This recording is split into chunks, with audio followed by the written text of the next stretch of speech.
राष्ट्रवादी काँग्रेस शरदचंद्र पवार पक्षाच्या ओबीसी सेलचे प्रमुख राज राजापूरकर आपल्यासोबत आहेत। जशा पद्धतीने आपण पाहत आहोत की एकूणच सध्या पक्षाच्या दोन महत्त्वाच्या बैठकी पार पडल्या आणि या बैठकीनंतर एक चर्चा सुरू झाली की पक्षामध्ये महत्त्वाचे बदल केले जाणार आहेत।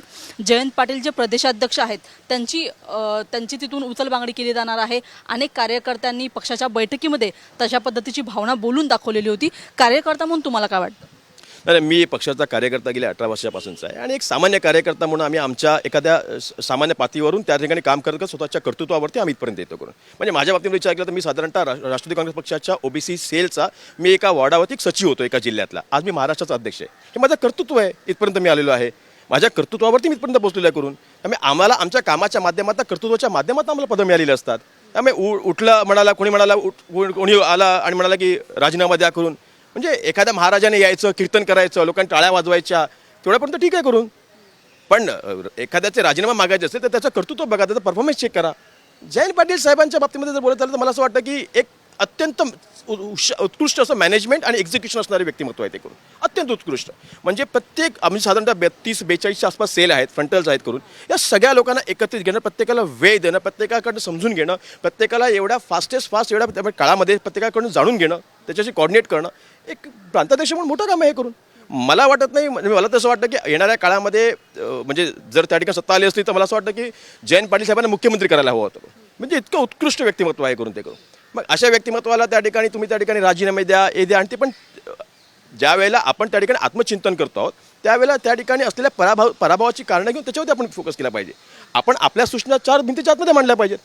येणारे त्या ठिकाणी नवीन कार्यकर्ते असतात, 4 नवीन कार्यकर्ते आपले जोडले जातात। यांच्यावरती आपण काय संस्कृती देतोय, काय विचार देतोय, त्यांच्यासोबत आपण काय भाव ठेवतोय हा फार महत्त्वाचा भाग आहे ना त्याच्यामध्ये।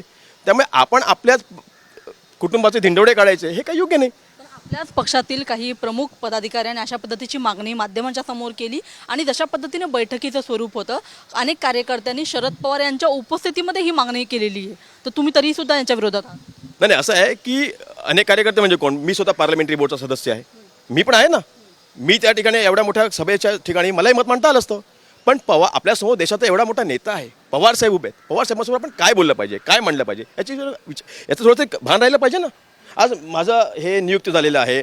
मला ज्यावेळेला अजित पवार आपल्या पक्षातून वेगळे गेले त्यानंतर मला नियुक्तीपत्र मिळालेलं आहे 12/7/2023 12/7 23 24पर्यंत 1 वर्ष आणि त्याच्या पुढचे 6 महिने म्हणजे 18 महिन्यामध्ये मी ज्या पद्धतीने काम केलं आहे, संघटना बांधलेली आहे, ज्या पद्धतीने मी त्या ठिकाणी दौरे केलेले आहेत, आढावा बैठक केली, अखंड महाराष्ट्राच्या लोकसभा विधानसभेच्या निवडणुका असतील म्हणजे बहुजन जुडेगा देश बढेगा लोकसभेच्या काळामध्ये मी एक मोठा दौरा काढला होता। त्यावेळेला माझ्या मुलाचा 10वीची पहिला पेपर होता। माझ्या मुलगाने रडत मला फोन केला, रडत होता तो की बाबा तुम्ही माझा पहिला पेपर आहे, तुम्ही येणार का करून।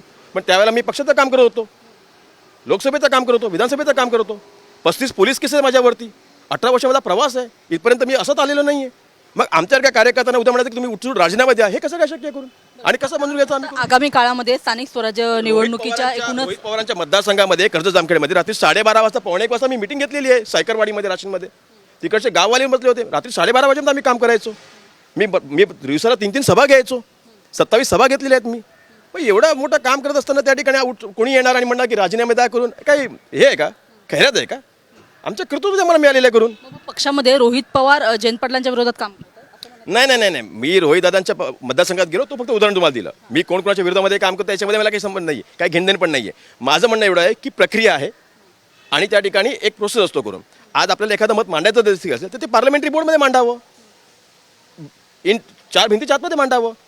पक्षाच्या एखाद्या त्या ठिकाणी आत्मचिंतन बैठकीला ज्या ठिकाणी आपण त्या ठिकाणी ह्या गोष्टी घेतोय की तिथे आपल्याला पुढे काय करायचं आहे करून, तिथे आपल्याला पुढेचा प्रवास कसा करायचा आहे करून त्या ठिकाणी आपण ते सगळं सोडून जर असं करणार असेल तर मला असं वाटतं की हे अक्षरशः चुकीचं आहे करून आणि हे चुकीच्या दिशेने चाललेलं आहे करून। त्यामुळे काल कोणतरी आलं आणि आज काहीतरी बडबडलं, कोणतरी कीर्तनकार महाराज आले, कीर्तन केलं, निघून गेले, हे काही योग्य नाही करून। आम्ही पण पक्षामध्ये काम करतो, आमच्यावर पण देखील त्या ठिकाणी 35 पोलीस केसेस आहेत, माझा पासपोर्ट रिन्यू होत नाही, मला एखादी मला नोकरी मिळणार नाही, अशा वेळेला हे सगळं पक्षासाठी केलेलं आम्ही करून मग आमचं योगदान काहीच नाही का?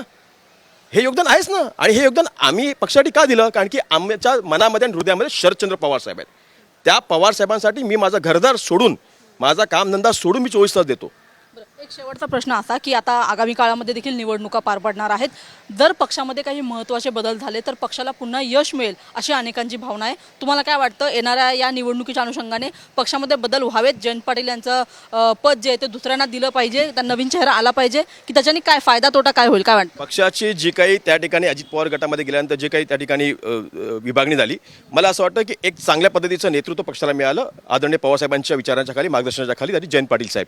जयंत पाटील साहेबांच्या माध्यमातून 18च्या निवडणुकीच्या वेळेला पण चांगलं काम केलं गेलं होतं. एक उत्कृष्ट असं त्या ठिकाणी आपल्याला यश मिळालं होतं. त्यानंतर आता पुढच्या या लोकसभेच्या निवडणुकामध्ये अत्यंत मोठं यश मिळालं होतं आपल्याला. आपण सगळे सुखी होतो, आनंदी होतो. त्यावेळेला जयंत पाटील साहेब चांगले 2000 आता ह्या 24च्या ज्या निवडणुका झाल्या त्याच्यामध्ये आपल्याला हा अपयश आलं मान्य आहे, पण त्यामध्ये पण एवढं मोठं वोट आपल्याला मतदान मिळालेलं आहे ना. त्यामुळे मला असं वाटतं की आता ज्या पुढच्या स्थानिक स्वराज्य संस्थेच्या निवडणुका आहेत, त्या ठिकाणी जिल्हा परिषद, नगरपालिका, महानगरपालिका, पंचायत समिती असतील, मला असं वाटतं की जयंत पाटील साहेब हेच प्रांताध्यक्ष राहावे. त्यांच्या प्रांताध्यक्षाच्या खालीच त्या ठिकाणी या पुढच्या निवडणुका घेण्यात याव्या आणि एक चांगलं पुढचं यश पुन्हा पक्षाला स्थानिक पातळीवर आपल्याला मिळालं पाहिजे अशी माझी अपेक्षा आहे. तर आपण बघतो एका बाजूला पक्षातील जे महत्त्वाचे सगळे पदाधिकारी आहेत, कार्यकर्ते, त्यांनी अशी शरद पवार यांच्या समोर मागणी केली होती की पक्षातला महत्त्वाचा चेहरा बदलला गेला पाहिजे, प्रदेशाध्यक्षपद बदललं गेलं पाहिजे. मात्र दुसऱ्या बाजूला आपण पाहत आहोत की जे प्रमुख पदाधिकारी आहेत त्यांचं असं म्हणणं आहे की आगामी काळातल्या ज्या सगळ्या निवडणुका आहेत त्या जयंत पाटील यांच्या चेहऱ्याखालीच किंवा त्यांच्या नेतृत्वाखालीच खतर निवडणुका लढल्या गेल्या पाहिजे. त्याच्यामुळे आता येणाऱ्या काळामध्ये शरद पवार नेमका काय निर्णय घेतात किंवा ते कोणता मोठा बदल करतात हे पाहणं अतिशय महत्त्वाचं आहे. कॅमेरामन प्रवीणसह मी रुपाली बडवे, साम टीव्ही, मुंबई. देश विदेशातील प्रत्येक घडामोडींचे लाईव्ह अपडेट मिळवण्यासाठी आता साम टीव्हीच्या सर्व सोशल मीडिया प्लॅटफॉर्मला लाईक, फॉलो आणि सबस्क्राईब करा. तसंच सर्व नोटिफिकेशनसाठी बेल आयकॉन प्रेस करायला विसरू नका.